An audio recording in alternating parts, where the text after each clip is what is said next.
Нэгэн сонсогчдод тохиолдсон бодит явдал. Бүгдээрээ сайхан өвлжиж байна уу? Энэ жил цас бодорсон, тэнгэр хангаа цэлэмсэн дулаахан үнэтэй сайхан өвөл болж байна. Би өөрт тохиолдсон энэхүү сонин зүйлийн талаар өмнө нь хэнигэнд огт хэлж ярьж байсангүй. Гэвч бусдад миний энэ түүх хэрэг болох юм билүү? Мөн сэтгэлээ онгойлгож уудлах гэсэн үүднээс би бичгээр шийдсэн юм шүү. Энэ нь далд ертөнц сүнс чөтгөр гэхээс илүүтэйгээр хувь хүний сэтгцийн эрүүл мэндтэй холбоотой байх гэж би бодож байна. Бусдад хэлэхэд ичмээр зүйл юм уу да? Хүмүүс бид биеэ өвдөж зовход шуудхан арга хэмжээ авч эмчилгээ совилгаа номлогоо хийдэг хэрнээ. Сэтгэлийн өвдөлт шаналлаа бүгдийг дотроо чимээгүйхэн тээж гаднаа инээж эвэрүүл мэт харагддаг. Магадгүй ингэж хэд удаан явснаас үүдэлтэйгээр надад ийм сэтгцийн өвчин баг багаар үүссэн бүрэлдсэн байх гэж би ховдоо дүгнэж байна. Юуны мөн өөрийгөө товчхон танилцуулах нь зүйтэй байх. Намайг овогтой Б гэдэг. Энэ жил 33 настай. Гаднаасаа бол их овор багтай 27-той юм шиг л харагддаг гэдгийг Библиэдрийн хөгжил давгүй. Шийдэмгий хүнд тусархуу их дээд сургууль төгссөн боловсралтай эрдэм мэдлэгт дуртай ухааны сэхэтэн хүн гэж л өөрийгөө боддог. Гэвч дотор хүн маань их л бодлоо мунхаг аймхай хулч гарч юм шиг их сонин хүндээ. Барилгын инженер мэргэжилтээ 10 гаруй жил мэргэжлээр ажиллаад одоо бол хуваараа л ажлахыг илүүд үзэх болсон. Учир нь сүүлийн үед ганцаараа амьдарч өөрийгөө бусдаас нууж тусгаарлах болсон юм а. Олон нийттэй харьцахаас аль болох л зугтах хандлагатай болоод байгаагаа сүүлийн үед анзаарах болсон доо. За энэ ч яг гол зүйлдээ оръё. Та нарын зарим нь бие хүн хуваагдах эмгэгийн талаар сонсож байсан байх. Холливуудын киноч байдаг түүнийг үзсэн байх л т. Тэрхүү кинон дээр гардаг залуугийн дотор 26-аач билүү маш олон хүн нэгэн биед оршин байгааг хараад анхандаа нэг л итгэлгүй амьдрал дээр ийм балаа юм гэж юу н байх уу гэж гайхдаг байлаа л. Магадгүй надад ийм зүйл тохиолдно гэж зүүдэлж байсангүй явчтэй. Надад тохиолдод байгаа энэ зүйл их төстэй боловч бас арай өөр төрөл нь байх гэж би бодоод байгаа. Энэ хачин зүйл 2025 оны 9-р сараас эхэлсэн юм. Жирийн л өдөр хоногуд урсан өнгөрсөн тэр нэгэн шөнө хачин зүйл тохиолдсон юм а. Би унтаж байлаа. Гэтэл шөнө донд хэн нэгэн миний өвөрлөө шууд л яваад ороод ирсэн. Бэж тэр үед эн чин хэн байдаг билээ гэж их гайхаж цочирдсан. Гэрэл унтраатай хаалга дотроосоо цоожтой байхад хэн нэгэн манай байшинд орж ирэх ямар ч боломжгүй шүү дээ. Өөрөө тас харанхуй. Би ч угаасаа харанхуйд байх дуртай хүн учраас цонхоо хүртэл бүтэн тагалчихдаг. Өдөрч манайд бараг л шөн шиг харанхуй байдаг юм л т. Миний өвөрлөө орж ирсэн тэр хүн надад юу ч хэлэхгүй. Ямар ч аваа гаргахгүй. Зүгээр л надад дулаахан хурч намайг тэврэх юм.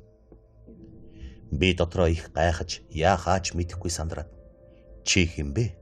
Ямар чөтгөр шолмон вэ гэж бодсон.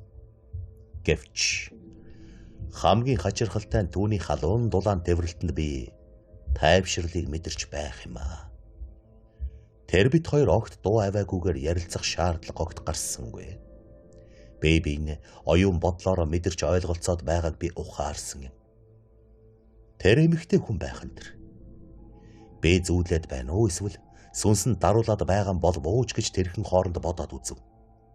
Гэвч тийм биш ээ. Бүх зүйл дэндүү бодит. Яг хажууд минь тэр эмэгтэй надад хурч инхрилж тэрч халамжилсаар л байв. Өөрийн мэдэлгүй тэр эмэгтэй уруулыг оцож тэрч надаар огт заалгахгүй өдөр дуулахгүйгээр бүх санаачлагыг гартаа авч намайг номхон морь шиг номхотгоод миний дур хүслийг дээдзэгтэн тулгаж өдөөж эзэмдэж байв. Төвний янаглалд миний ухаан самурч бүрэн автлаа.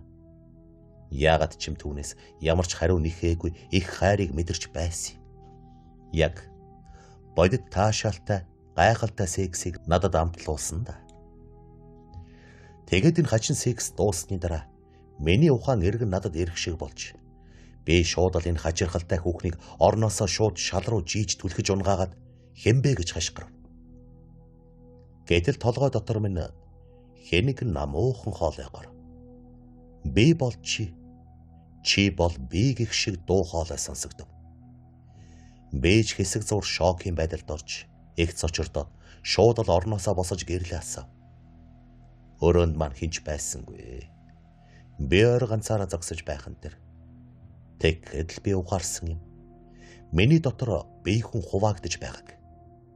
Хамгийн хачирхалтай тэр эмэгтэй миний дотор үүссэн анхны бие хүн байсан атлаа. Бид хоёр бие биедээ хүрч янаглан тачаадаж харилцсан ойлголцож байсан явдал намайг бүр эргэлзэж тэнэгэлзэж гайхаж ал майрахад хүргэсэн. Гэвчийн явдал ганц удаа болоод өнгөрсөнгүй. Сард нэг удаа эсвэл 2 сард нэг ч юм уу хэд давтагдана. Би өөрийгөө солиорч байгаа болов уу гэж бодохоор тийм биш. Би эвэрүүлэр сэтгэж ажиллаа хийж амьдрал үргэлжилсээр. Зарим шүн гинэт өөртөө уур хүрсэндээ түүнийг өөртөө огт ойртуулж халгаахгүй орноосоо түлхэж хөөж босож гэрлээ асаадаг болсон. Сүүлийн үед гэрэлтэйгээ хондог болоод байгаа. Би 5 жилийн өмнө эхнэр хүүхдээсээ салсан. Энэ салалт надад маш хүн дээр тусаж би 2 жил гарan үнэхээр их сэтгэл минь шархалж шаналж энгийн амьдралдаа буцаж ороход их хугацаа орсон доо. Одоо болоо эмэгтэй хүнд итгэх итгэлгүй мэт болчихсонд амиа хорлох гэж хэдэн удаа судсаа ханчиж байсан. Одоо би хүмүүст баруун гарын шууга харуулахыг хүсдэггүй, нуудаг юм. Салснаас хойш хэдэн эмэгтэйтэй додон харьцаа үүсгэсэн ч гэлээ. Нэг гэрт орж тостой тогоонд шуу холбыг ихлээр л би болоод харьцаагаа тасалчихдаг. Сүүлд нэг над дайл адилхан амьдралд нухлуулж гэр бүлэн салчихсан бүсгүйтэй танилцаад додон харьцаа үүсгэсэн. Хэд уулзаж болцсны дараа цуг амьдрыг гисэн санал надад гэнэт тавьсан юм л та. Би ч одоогоор гэр бүл зохиох бодолгүй байгаагаа хэлсэнд тэр минь хөөрхий уйлчихсан. Тэр үед миний сэтгэл зүрх үнэхээр их өвдсөн. Магадгүй миний сэтгэл дотор үлдсэн гүн сэтгэлийн шархнаас минь бол баатайгаар энэ би хуваагдах эмгэг үүссэн байх. Нэмж хэлэхэд би архитар сууж согтсон зүйл байгаагүй бөгөөд эвэрүүл үед минь өөр би хүн илрэн гарч ирж байгаа нэг сонин шүү. Ингээд ч согссонгүй. 2026 он гараад удаагүй байхад бас нэгэн бие хүн байгааг би анзаарсан юм. Тэр бол их зоригтой бөгөөд хэрцгий зан характертай нэгэн байсан. Надад ямар нэгэн аюул занал хийлсэн мөчөд гарч ирдгийг би анзаарсан л та. Энгийн үед босодтой муудалцаж зодоонуудаа болох үед би бусдыг яагаад ч юм бэ хайрлаад хамаагүй зохиж зодож чаддаггүй. Гэтэл нэгэн удаа баахан хүмүүсийн хэрүүл маргаан донд санамсаргүй яваад орчихсон юм. Манай хажуу айлынд эрэгтэй эмэгтэй 7 юм уу 8 хүн аригтаж согт уурхад хэрүүл шуугаан дэгдүүлв. Эмэгтэй хүнд гар хүрч байгааг хараад би хажуугаар нь чимээгүй өнгөрч чадалгүй салгах санаатай очив. Гэтэл байдал буруугаар эргэж тэнд байсан 2 ах намайг зодох гэж дайрсан. Яг тэр үед сонин зүйл болж би огт өөр хүн шиг болчихсон.